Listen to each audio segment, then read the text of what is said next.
여러분 행복하시기를 축복합니다. 우리 옆에 분하고 한번 인사합시다. 축복합니다. 사랑합니다. 감사합니다. 아멘. 하루에 10번씩 한번 축복합니다 이렇게 인사해 보세요. 그럼 그 축복이 내게 흘러 들어옵니다. 저는 제 아내에게 하루에 10번씩 축복하려고 애를 많이 씁니다. 그러면 하나님 앞에 우리가 부부간에도 평생 행복하게 살 수가 있습니다. 자녀들이 부모님께 늘 감사하십시오. 그러면 부모의 그 기쁨이 자녀들에게 흘러 들어오게 됩니다. 여러분 맥주 감사절을 맞이해서 하나님께 늘 감사해 보세요. 그럼 날마다 감사한 일들이 우리 속에 생기게 됩니다. 인생은 어떤 각도에서 바라보는가가 중요해요. 땅에서 위를 바라보는 땅의 관점에서 인생을 살아가느냐, 하늘에서 땅을 바라보는 하나님의 관점에서 인생을 살아가느냐, 이 행복이 결정이 됩니다. 하늘에서 땅을 바라보는 하나님의 관점에 보면요, 우리가 어려움을 당해도 행복해요. 감사해요. 땅에서 위를 바라보는 관점은 좋은 조건 가운데도 불평할 수가 있어요. 그래서 우리가 관점이 중요한 거예요. 하나님의 관점에 살면 행복을 넘어서 영광스러운 삶을 살게 됩니다. 할렐루야. 돈도 마찬가지예요. 돈은 사실 돈을 바라보는 각도가 중요해요. 관점이 중요해요. 세상의 관점에 보면 돈은 많이 있으면 좋을 것 같은데 돈 때문에 타락하는 사람도 굉장히 많아요. 근데 하나님의 관점에 보면 돈이 부족해도 하나님이 채워줄 것을 믿기 때문에 우리는 감사하면서 기뻐할 수가 있습니다. 한 20여 년 전에 신당동에서 서울서 목회하는 장학일 목사님이 셀 세미나를 해서 한번 참석한 적이 있습니다. 근데 그때 셀리들이 나와서 이런 간증을 했어요.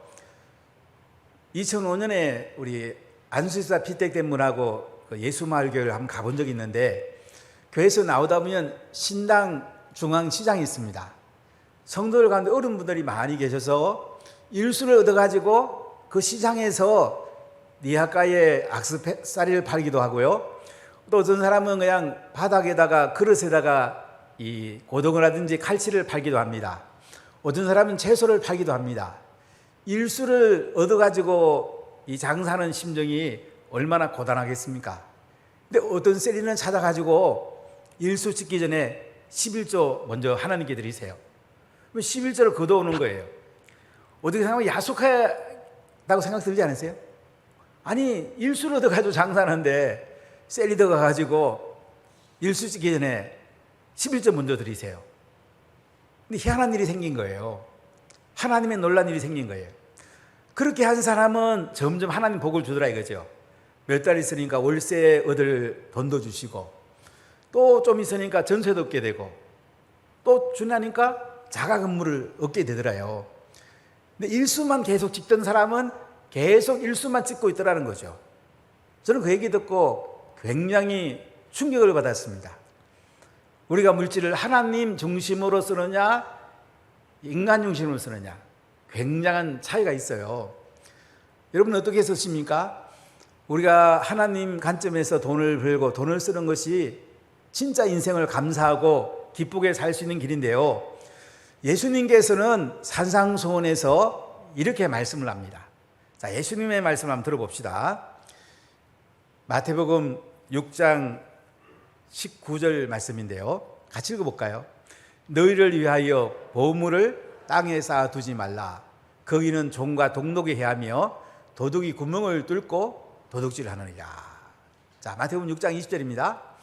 오직 너희를 위하여 보물을 하늘에 쌓아두라. 왜 이거 빨리빨리 잘 넘기세요? 마태복음 6장 20절 같이 읽습니다. 오직 너희를 위하여 보물을 하늘에 쌓아두라. 거기는 좀이나 동록이 해하지 못하며 도둑이 구멍을 뚫지도 못하고 도둑질도 못하느니라. 21절 내 보물이 있는 그곳에는 내 마음도 있느니라. 자, 여기 보면 자, 보물 어디에 쌓아두라 그러지요? 하늘에 쌓아두라 이거예요. 땅에 쌓아두지 말라는 거야. 땅에 쌓아두면 종과 동록이요 먹어버리고 녹슬게 만든단 말이에요. 하늘에 쌓아두라는 건데 누구를 위해서 그렇게 하라고요? 너희를 위해서. 너희를 위한다는 말은 뭐예요? 나를 위해서. 나를 위해서 보물을 땅에 쌓아두지 말고 하늘에 쌓아두란 말이에요. 그러면 하나님께서 잘 보존하시고 때가 되면 우리에게 은혜와 복으로 부어주십니다. 2008년에 미국의 서브프라임 모기지 파산 사건들이 생기고 많은 은행들이 파산을 했어요. 근데 우리나라도 금융위기가 왔죠. 세상의 은행들도 파산할 때가 옵니다. 근데 하나님 나라 은행은 파산하지 않아요. 영원한 은행이에요. 땅의 은행에 저축하지 말고 하늘 은행에다가 저축하라, 이렇게 말씀을 합니다. 여러분, 우리가 하늘에 투자하면요 영원해요. 우리 예수님 앞에 갔을 때에 예수님께서 우리에게 땅에 투자하지 않고 하늘에 투자한 것에 대해서 상급으로 갚아주십니다. 자, 어떻게 하면 하늘에 투자하면서 우리가 기뻐하고 감사하고 하나님의 영광을 돌릴 수 있을까요? 하늘 투자가 뭘까요? 자, 우리 하늘 투자 첫 번째, 성장 기금입니다. 자, 하늘 투자라는 건 뭐냐면 하나님 앞에 투자하는 건데요. 먼저 성장 기금입니다. 이건 뭐냐면 자신의 신앙 인격을 잘 자라게 해서 하나님이 부어주는 복을 만든 그 그릇을 잘 만드는 거예요. 여러분, 비가 오면 밖에 작은 그릇을 내놓으면 작은 물이 담기고요, 큰 그릇을 내놓으면 큰 물이 담겨요. 근데 그릇이 구멍이 뚫어져 있으면 다 새버려요. 우리 신앙 인격이 하나님의 복을 받을 수 있도록 신앙 인격을 잘 만드는 것이 굉장히 중요해요. 신앙이 성장해야 되고 인격이 성장해야 돼요. 하나님 부어주는 복이 우리에게 그대로 하늘에 투자하게 됩니다. 자, 우리 잠언 10장 16절 한번 보세요. 의인의 수고는 생명에 이르고요, 악인의 소득은 죄에 이르느니라. 의인의 수고는 생명에 이른답니다. 우리 예수 믿는 사람들이 생명에 투자하고 생명에 활력있게 살고 생명의 그릇을 준비하면요, 우리가 하나님 앞에 좋은 그릇이 됩니다. 자, 마태복음 6장 19절 다시 한번 보세요. 너희를 위하여 보물을 땅에 쌓아두지 말라. 거기는 종과 동록이 해하며 도둑이 구멍을 뚫고 도둑질하느니라. 여러분, 땅에 쌓아두면요 자꾸 신앙의 인격이 안 자라고 세상 그릇 그대로 가는 거예요. 예수 믿기 전에 있는 그대로 있으면 하나님이 복을 부어줘도 그릇이 준비하기 때문에 복을 받을 수가 없는 거예요. 자, 우리 예수님이 어떻게 자랐는지 볼까요? 누가복음 2장 50절 같이 읽어보겠어요. 예수는 지혜와 키가 자라가며 하나님과 사람에게 더욱 사랑스러워 가시더라. 예수님은요 지혜가 자라시고요, 키, 육체가 자라시고요, 하나님 앞에 영적으로 자라시고요, 사람 앞에 사회적으로 또 자라셨어요. 전인적으로 성장하신 거예요. 그래서 우리 신앙 인격이 자라도록 투자하는 것이 하늘 투자예요. 가령 우리가 성경책을 사서 읽는다든지 경건한 책을 사서 읽는다든지 또 주석을 사가지고 성경 읽으면서 또 자세히 우리가 성경을 공부한다든지 이게 다 하늘에 투자하는 거예요. 그럼 자녀들을 가르치기 위해서 얼마나 우리가 교육에 많이 투자합니까? 저도 고등학교 다닐 때만 해도 아버님이 소를 팔고 논을 팔아서 고등학교를 공부했어요. 대학교 때는 대학교에서 장학금을 전액 다 줘서 4년간 참 지금 사회에 너무 감사해요. 그 장학금을 못 받았더라면 공부하기 쉽지 않았을 거예요. 그래서 우리 교회에서 장학금 주는 것을 잘 알고 애를 씁니다. 자신이 자라야 돼요. 신앙인격이 자라야 돼요. 배우는 게 중요해요. 이번 주일부터는 이제 세마크 릴링이 있는데 자꾸 배우는 사람하고 안 배우는 사람은요 이 그릇 차이가 있습니다. 하늘의 보배를 담는 그릇이 더 깨끗해지고 더 커지고 더 갈고 닦을 때에 우리는 하늘의 복을 더 마음껏 누릴 수가 있는 거예요. 제가 이제 오암동에 8년 반 사역을 했는데요. 그때 이제 OM을 통해서 선교도 하고 공부도 하고 이제 와서 좀 목회를 하고 싶었는데 우리 장로님들이 자꾸 해운대에 와야 된다고. 그래서 제가 오면서 우리 장로님들께 이런 말씀을 드렸어요.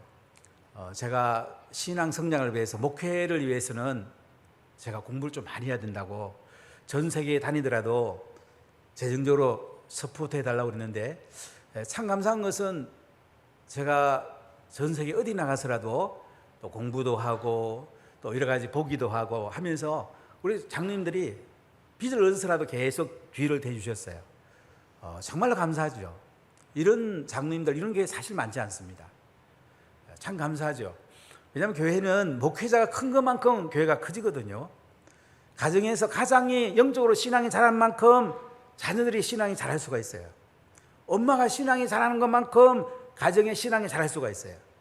그래서 우리가 성장 기금에 재정을 투자하는 것을 적극적으로 해야 됩니다. 내 신앙 인격이 자라고 내가 하늘의 보배를 담을 수 있는 그릇을 만드는 데다가 내 자신을 자꾸 투자해야 돼요. 하나님께서 부어주는 복이 우리 가운데 넘치게 됩니다. 할렐루야. 자, 우리 잠언서 23장 23절 보십시다. 진리를 사되 팔지는 말며 지혜와 훈계와 명철도 그래야지냐. 진리를 사라고 그러잖아요. 지혜와 훈계와 명철도 사라고 그러잖아요. 지혜를 사세요, 여러분. 잠언 16장 16절 같이 읽어볼까요?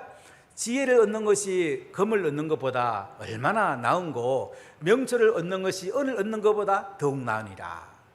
지혜와 명철이요 은금보다 더 낫단 말이에요.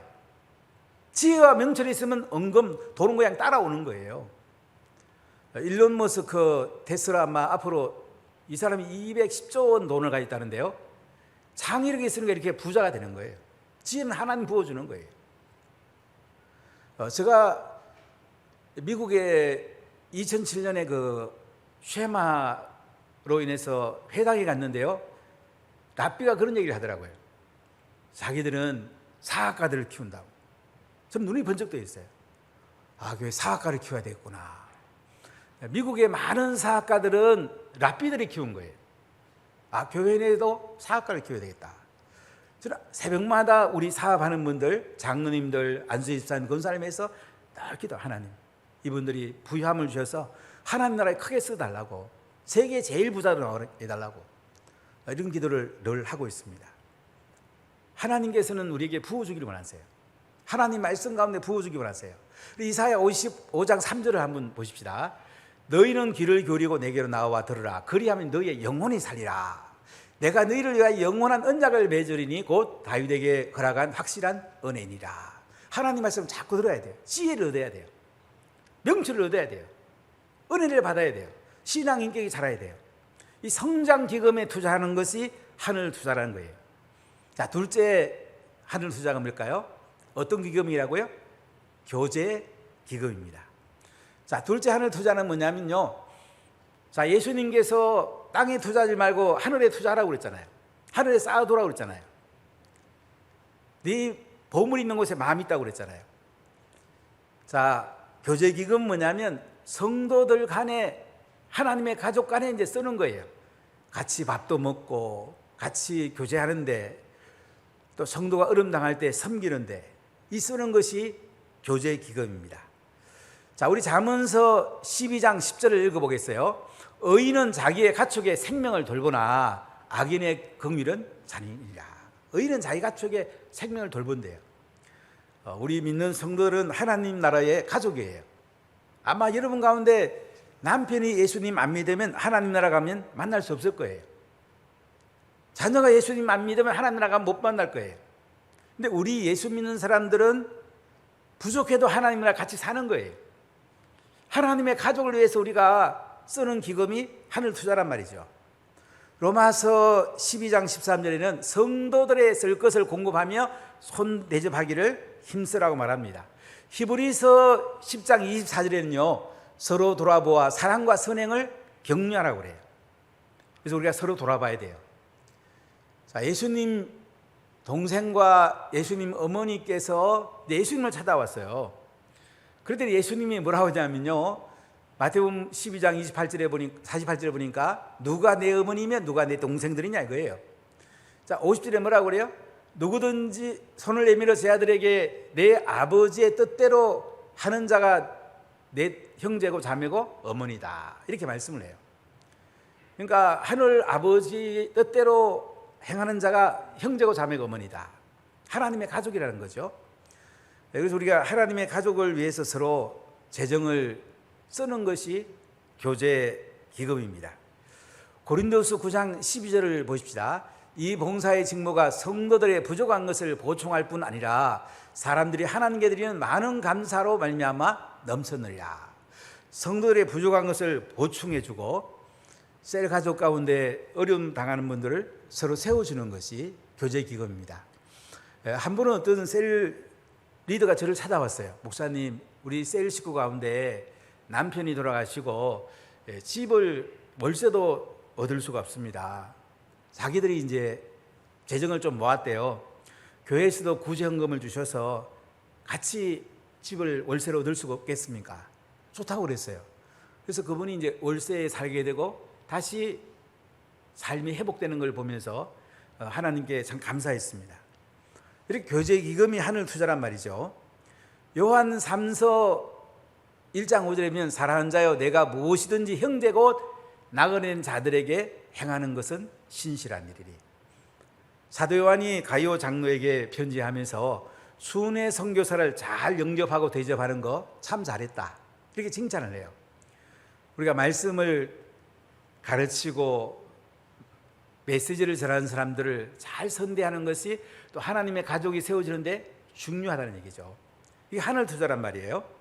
자, 세 번째 하늘 투자는 뭐냐면 섬김과 나눔의 기금입니다.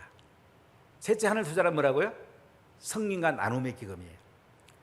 자, 이건 뭐냐면 예수 안 믿는 사람들에게 우리가 섬기고 나누는 것이 중요하다 이거예요. 전도서 11장 1절 2절을 같이 읽어보겠어요. 전도서 11장 1절 너는 내 떡을 물 위에 던지라. 여러 날 후에 도로 찾으리라. 7에게나 8에게 나눠줄지어다. 무슨 재앙이 땅에 임했는지 네가 알지 못함이니라. 자, 내 재물을 어떻게 하라고요? 내 떡을 물에 던지란 말이에요.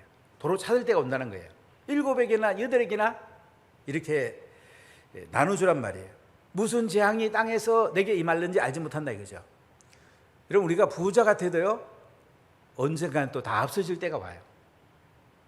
그런데 내가 나눠주고 섬겨준 사람이 찾아와서 그때 너무 고마웠다고, 넉넉한 사람이 와서 제가 도와주겠다고, 집을 얻어주겠다고, 가게를 얻어주겠다, 그러면 얼마나 기쁘겠어요. 그렇기 때문에 우리가 남에게 섬기고 나누어주는 것이 하늘 투자라는 것입니다. 저기에서 이 청춘대학, 노인대학을 하면서 지역분들이 참 감사하고 기뻐하고, 또 우리가 차를 가지고 전도하러 나갔는데도 어떤 연세 드신 분이 저보고 아이고 운하교에서는 이렇게 차를 타주는 것까지도 봉사하냐고, 우린 전도하려고 하는데 그분들은 또 좋은 관점에서 이것을 이야기하는 거 보고 굉장히 감사했습니다. 해운대 구역에서 우리가 삼계탕 대회 하면서도 구청이나 시청이나 국회의원 이런 분들이 굉장히 또 기뻐하는 걸 봤어요. 독거노인이나 어려운 분들을 우리가 섬기는 것이 하늘 투자하는 거예요. 몸으로 섬기고 재정으로 투자하는 것이 하늘 투자하는 거란 말이죠. 예수님 안 믿는 사람은 바로 섬기는 그 현장에서 예수님을 보는 거예요. 올 초에 리고넨 메시지를 듣고 제가 참 은혜를 받았는데요. 그 교회는 작년에 코로나 중에 그 교회 역사에 15,000명이 새 가족이 등록을 했어요. 제일 많이 등록을 했어요. 그때 방송국 앵커와 인터뷰하면서 이런 얘기 하더라고요. 오늘날 하나님은 어디 계십니까? 코로나 중에 하나님 어디 계시냐 그러니까 리고넨 한 말이 섬기는 그 사람에게, 섬기는 그 자리에 하나님이 계십니다. 참 멋진 말이죠. 섬기다 보니까 코로나 중에도 많은 분들이 교회에 등록하게 됐다는 거죠. 잠언서 11장 24절 말씀 같이 한번 읽어봅시다. 헛도 구제하여도 더욱 구하게 되는 일이 있나니 과도히 아껴도 가난하게 될 뿐이니라. 자, 25절 구제를 좋아하는 자는 풍족하여질 것이고요, 남을 윤택하게 하는 자는 자기도 윤택하여지리라. 구제를 좋아하고요, 남을 윤택하게 하면 나도 풍족해지고 윤택해진답니다. 자, 잠언 28장 27절 읽어볼까요? 가난한 자를 구제하는 자는 궁핍하지 아니하려니와 못 본 채 하는 자에게는 뭐가 임해요? 저주가 크게 된대요. 잠언 19장 17절입니다. 우리 같이 읽어봅시다. 가난한 자를 불쌍히 여기는 것은 여호와께 꾸어드리는 것이니 그의 선행을 그에게 갚아주리라. 가난한 자를 불쌍히 여기고요, 그들을 섬기는 것은 누구한테 꾸어드리는 거예요? 하나님께 꾸어드리는 거야. 자, 우리가 남에게 구워줘도 받게 되잖아요. 하나님께 구워주면 하나님께서 반드시 갚아주시죠. 예, 그렇기 때문에 디모데전서 6장 17절부터 19절 이렇게 말씀합니다. 너희가 이 세대에서 부한 자들을 명하여 마음을 높이지 말고 정함이 없는 재물에 소망을 두지 말고 오직 우리에게 모든 것을 후히 주사 누리게 하시는 하나님께 두며 선을 행하고 선한 사업을 많이 하고 나누어 주기를 좋아하며 너그러운 자가 되게 하라. 이것이 장래에 자기를 위하여 좋은 터를 쌓아 참된 생명을 취하는 것이니라. 우리가 선행을 하고요, 선한 사업을 하면요, 하늘에 쌓아두는 것이라고 우리에게 말씀을 하고 있습니다. 예, 그렇기 때문에 우리가 섬기고 나눠주는 것은 참 복이 있는 거예요. 그러면서 우리는 하늘 투자를 하게 됩니다. 할렐루야. 작년에 우리가 참 감사하게도 성기가 나눔의 헌금을 통해서 인도에 코로나로 어려움 당한 분들을 또 섬기기도 하고 우함동에 또 이렇게 보내기도 했습니다. 지난번에 인도와 줌으로 예배를 드렸더니 한 분이 저한테 전화가 왔어요. 그 어려운 분들을 제가 좀 후원해도 안 되겠냐고. 해도 되고 말고요. 그래서 좀 큰 돈을 보내기도 했는데 참 감사하죠. 성경과 나눔의 기록금은 하늘에 투자하는 것입니다. 아멘. 자, 넷째는 하늘 투자는 전도와 선교의 기금입니다. 전도하고 선교하는 데 쓰는 것이 하늘 투자란 말이죠. 자, 우리 누가복음 16장 9절을 한번 읽어보겠어요. 내가 너에게 말하노니 불의의 재물로 친구를 사기라. 그리하면 그 재물이 없어질 때에 그들이 너희를 영주할 것으로 영접하리라. 불의한 재물을 가지고 친구를 사기라. 또 생각하면 뭐 불의한 재물로 친구를 사겨?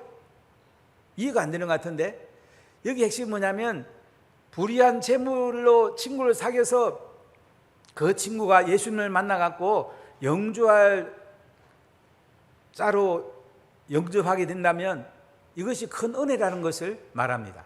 자, 우리가 천국에 올라갔습니다. 인도에 있는 분이 찾아왔어요. 바라나시 센터교회가 세워져 가지고 아밋을 통해서 복음 듣고 예수 믿게 되는데 그 교회를 세우는데 후원했던 장로님, 집사님 덕분에 제가 예수 믿게 됐습니다. 인사하러 오는 거예요. 또 어떤 사람 탄자니아 학생이었던 사람이 또 찾아왔어요. 탄자니아 종합대학에 제가 학생이었는데 이제 그때 복음 듣고 예수 믿게 되었는데 탄자니아 종합대학을 기초를 놔준 거 참 감사합니다. 사서 인사할 때 어떻게 했어요? 아이고 정말 고맙다. 또 어떤 사람 막 러시아 사람도 찾아오고 또 베트남 사람도 찾아오고 태국 사람도 막 찾아와서 인사하는데요, 어떤 사람 찾아오는 사람이 없어. 자기가 선교해 본 적이 없으니까 찾아오는 사람이 없어요. 얼마나 그러면 천국에서도 얼마나 적하겠어요. 여러분 천국 가면요, 복음 듣고 예수 믿는 사람 또 제자 삼았던 사람이 막 찾아올 거예요. 너무 고맙다고. 그때 말씀을 가르쳐주고 재정적 후원해 준 거, 선교비 대준 거 너무 감사하다고. 그때 우리가 정말로 기뻐하고 감사하지 않을까요? 전도 헌금과 이 성경금이 하늘 투자예요. 자, 고린도후서 9장 13절에 이렇게 말씀합니다. 이 직무로 증거를 삼아갖고 너희가 그리스도의 복음을 진실히 믿고 복종하는 것과 그들과 모든 사람을 섬기는 너희의 후한연보로 말미암아 하나님께 영광을 돌리고, 후한연보로 많은 사람이 복음을 듣겠단 말이죠. 이것이 전도와 선교의 기금이에요. 사도행전을 우리가 말씀 나누면서 예수님 그 복음을 바울이 많이 전했죠. 교회가 많이 세워졌죠. 그 교회들이 바울에게 선교비를 많이 보냈어요. 빌립보 교회는 극한 어려움 가운데도 바울에게 선교를 보냈는데요, 바울이 이렇게 감사하는 걸 볼 수가 있습니다. 자, 빌립보서 4장 18절 19절 같이 읽어봅시다. 내게는 모든 것이 있고 또 풍부한지라 에바브로디도 편에 너희가 준 것을 받음으로 내가 풍족한 이는 받으실 만한 향기로운 제물이요 하나님을 기쁘시게 한 것이라. 나의 하나님이 그리스도 예수 안에서 영광 가운데 그 풍성한 대로 너희 모든 쓸 것을 채우시리라. 바울은 선교비 안 보내도 선교할 수 있다 이거예요. 그런데 빌립보 교회가 에바브로디도를 통해 선교에 보내준 거 너무 감사하다. 하나님이 너희를 풍성히 채워주시리라. 이렇게 감사하고 축복하는 것을 볼 수가 있습니다. 코로나가 끝나면 저희들이 인도에 또 선교하러 가서 복음 전하고 할 텐데, 우리가 복음 전하는 사람들이 예수님 믿고 했을 때 우리 비행기상이 아깝지 않잖아요. 다 전도와 선교 기금에 하늘에 투자하는 거예요. 이런 투자 여러분 해야 되지 않겠습니까? 다섯 번째는 하늘 투자가 뭐냐면 예배 기금입니다. 예배 중에 하나님께 드리는 거예요. 하나님이 얼마나 기뻐하시겠어요. 자, 오늘 맥주 감사절인데요, 잠언 3장 9절 10절을 같이 읽어보겠어요. 내 재물과 내 소산물의 처음 익은 열매로 여호와를 공경하라. 그리하면 내 창고가 가득히 차고 내 포도즙 털에 새 포도즙이 넘치리라. 자, 우리가 하나님 앞에 소산물의 첫 열매를 드립니다. 밀과 보리를 추수해갖고 첫 열매를 드리고요, 양과 소의 첫 새끼를 드립니다. 그럼 하나님은 어떻게 한다고요? 창고가 넘치게 해준대요. 포도즙 털에 새 포도즙이 넘친답니다. 하나님의 약속이잖아요. 반드시 이루어지잖아요. 우리가 하나님께 맥주 감사금 드리고 첫 열매 드리고 한 거 하나님 다 창고에 넘치도록 부어줍니다. 할렐루야. 하나님이 부어주는 거예요. 자, 우리가 구약에 보면 11조가 세 종류가 있어요. 11조 세 종류에 대한 얘기를 조금 오늘 나누고 싶은데요, 이런 편안하게 들으셔도 괜찮습니다. 구약에 보면 이제 세 종류의 11조는 뭐가 있냐면, 첫 번째 민수기 18장 21절 24절에 보면요, 레위인을 위한 11조가 있어요. 자, 우리 한번 읽어볼까요? 21절. 내가 이스라엘의 11조를 레위 자손에게 기업으로 다 주어서 그들이 하는 일, 곧 해막에서 하는 일을 감나니. 24절을 읽어봅시다. 이스라엘 자손이 여호와께 거제로 드리는 11조를 레위인에게 기업으로 주었으므로 내가 그들을 대하여 말하기를 이스라엘 자손 중에 기업이 없을 것이라 하였노라. 이스라엘 백성들이 가나안 땅에 들어가서 11지파에게 다 기업을 줍니다. 땅을 나눠줘요. 레위 지파는 안 줍니다. 각 지파에 흩어져 가지고 다른 지파가 11조를 들어서 레위 지파가 살게 합니다. 레위 지파는 말씀을 가르치고 제사를 드립니다. 그리고 레위 지파가 11조에 또 11조는 제사장이 살게 합니다. 레위인을 위한 11조가 있고요, 두 번째는 성전을 위한 11조가 있어요. 자, 신명기 14장 22절 23절을 읽어볼까요? 너는 마땅히 매년 토지 소산에 11조를 드릴 것이며 네 하나님 여호와 앞, 곧 여호와께서 그의 이름을 두시려고 택하신 곳에서 내 곡식과 포도주와 기름의 11조를 먹으며 또 내 소와 양의 처음 난 것을 먹고 네 하나님 여호와 경외하기를 항상 배울 것이며. 성전을 위해서 11조 드리고 여호와 경외하기를 항상 배우라. 그러니까 성전을 위해서 11조를 드렸고요, 또 한 가지 11조가 있는데요, 3년에 한 번씩 구제의 11조를 드렸어요. 자, 신명기 14장 28절 29절도 읽어봅시다. 매 3년 끝에 그해 소산의 10분의 1을 다 내어 내 성읍에 저축하여 너희 중에 분깃이나 기업이 없는 레위인과 내 성중에 거류하는 객가 및 고아와 가부들이 와서 먹고 배부르게 하라. 그리하면 네 하나님 여호와께서 내 손을 하는 범사에 내게 복을 주시리라. 그러니까 3년에 한 번은 10분의 1을 드리는 거죠. 그러니까 구제에 대한 11조를 또 드리는 거야. 그래서 이걸 합쳐보면 이제 23.3%죠. 저희 교회에서는 이제 우리 장로님이나 또 신앙에 좀 잘 이렇게 하는 분들은 11조, 소득의 11조를 드리고 성경금을 11조만큼 드리는 분들이 몇 분 계세요. 그리고 다른 헌금을 합치면 23.3% 드리는 몇 분 계신데요, 구약의 흐름을 신약에 가져오는 것도 굉장히 좋습니다. 근데 예수님께서도 11조를 말씀했죠. 한번 우리 같이 읽어볼까요? 마태복음 23장 23절. 화 있을진저 외식하는 서기관들과 바리새인들이여, 너희가 박하와 해양과 근처에 11조를 드리되 율법에 더 중한 바 정의와 긍휼과 믿음은 버렸도다. 그러나 이것도 행하고 저것도 버리지 말아야 할지니라. 예수님이 바리새인과 서기관들 보니까요, 채소 한 포기 팔아도 11조 하는데 정의와 긍휼과 믿음은 버렸다 이거예요. 이것도 해야 되고 저것도 해야 된다. 11조 드리라는 얘기죠. 그래서 우리가 기본적으로 소득의 11조를 드리고요, 조금 더 하나님께 더 헌신할 수 있는 분은 23.3% 드리는 것도 굉장히 복이죠. 그래서 감사하는 거죠. 참 드리면서 감사하는 거 보면 얼마나 좋은지 모르겠어요. 저는 앞으로 우리 교회 장로님 될 분들은 이 정도는 그래도 하나님께 헌신해야 되지 않나. 저는 기도하면 그 마음을 가지고 있어요. 물론 저도 그만큼 드립니다. 하나님이 부어주고 하나님께서 사업을 든든히 세워주고 하나님이 지혜와 창의력을 주는 걸 볼 수가 있어요. 사랑하는 누나 가족 여러분, 우리가 하나님 앞에 예배 기금 드리는 거 중요합니다. 하늘 문이 열리고 하나님께서 위로부터 부어주는 거예요. 지난 수요일 날 어떤 집사님이 본인의 11조와 두 자녀의 11조를 하나님께 드린 게 저는 굉장히 기뻤습니다. 한 자녀는 직장을 다니고 한 자녀는 군대에 가 있어요. 군대에 간 자녀 11조가 드리면서 기뻐하는 걸 보고 참 감사하면서 이 마음을 주시더라고요. 부모가 자녀에게 예수 믿고 성령 받게 하는 것을 전수하고요, 말씀을 전수하고요, 11조를 전수하세요. 꼭 자녀가 11조 하도록 전수를 하세요. 그러면 자녀에게 하나님이 재정을 부어줍니다. 하나님께 맡기는 거예요.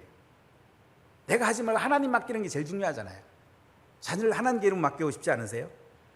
사랑하는 운하가족 여러분, 예수님께서 너희 보물을 땅에 쌓아두지 말고 하늘에 쌓아두라고 그랬어요. 하늘에 투자라고 그랬어요. 오늘 5가지를 투자라고 말씀드렸는데 기억이 나세요? 첫 번째 뭐죠? 성장기금. 내 신앙인격이 자라는데 재정을 투자하세요. 두 번째 뭐죠? 교제기금이에요. 우리 하나님의 가족을 서로 섬기고 밥도 같이 먹고 세워주는데 투자하는 거예요. 그리고 교제기금. 세 번째 뭐죠? 안 믿는 사람을 섬기고 나눠주는데 성김과 나눔의 기금. 그 다음에 소중한 영혼들을 전도하는데 선교하는데 쓰는 전도와 선교의 기금. 그리고 예배 드리면서 첫 열매나 11조나 여러 헌금을 드리면서 감사하고 기뻐하는 것. 이게 하늘에 투자하는 거예요. 이게 진짜 감사예요. 땅에 투자한 것은 나중에 다 없어집니다. 하늘에 투자한 것은 영원합니다. 우리가 영원한 하나님 나라 갔을 때에 하늘에 투자한 것은 하늘은행에서 우리가 쓰게 될 것입니다. 이게 기쁨이 아닙니까? 땅에 그냥 다 묻었다가 벌레 쓸고 녹 쓸고 없어지는 데 투자하지 말고 네 보물이 있는 곳에 마음이 있다고 그러잖아요. 삼성전자에 투자하면 삼성전자가 잘 되고 안 되고 이게 마음이 가잖아요. 돈을 어디 쓰는가 우리 마음이 가는 거예요. 여러분 하늘에 투자하십시오. 미국의 록펠러라는 거부가 세운 그 교회를 간 적이 있어요. 어머니를 위해 세웠는데 그 어머니가 자녀에게 11조를 전수했어요. 가난한 어머니가 자녀에게 너 돈 벌면 한쪽 주머니에 11조를 모아서 주일마다 하나님께 드리고 제일 앞자리에 앉아가지고 목사님 말씀이면 다 순종해라. 록펠러가 거부가 됐어요. 시카고 대학을 세우고 미국에 아주 록펠러 모르는 사람 있잖아. 록펠러 재단이 있어요. 그 어머니가 자녀에게 11조를 전수함으로 록펠러가 거부가 될 수가 있습니다. 여러분 하늘에 투자하십시오. 하나님께서 부어오실 것입니다. 기뻐하고 감사하십시오. 하나님이 영광을 받으시고 여러분도 풍성하고 윤택하게 살게 됩니다. 할렐루야. 기도하겠습니다.